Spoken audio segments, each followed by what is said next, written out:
Starting in April, the island's military commands will launch a program that will not only control but monitor the wild pig and deer population on base. Join Region Mariana's Public Affairs Officer Lieutenant Tim Gorman. It's a Navy contractor is being hired to come to the island, and they are going to study both feral pigs and deer on Andersen Air Force Base and Naval Magazine.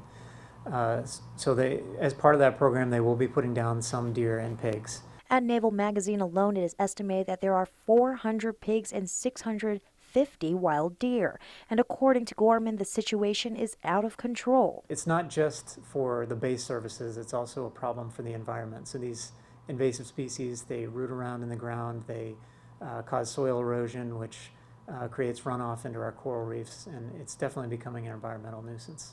Unlike in the past, the military this go-around is working with the public sector to provide the meat to the community. I think a big change is that we're actually providing the deer meat to the public.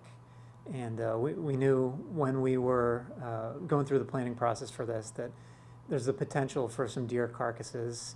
And at that point we reached out, the Admiral actually reached out to the governor and spoke to his office and said, do you think this is something local residents might be interested in? And the governor's office said, yeah, sure. Village mayors will be notified when the deer meat will be available. However, due to USDA regulations, the pig meat cannot be distributed. The most important part, however, about this effort, according to Lieutenant Gorman, is what will be learned about the feral animals. Outside of that, they are going to be they're going to be studying both the deer and the pig.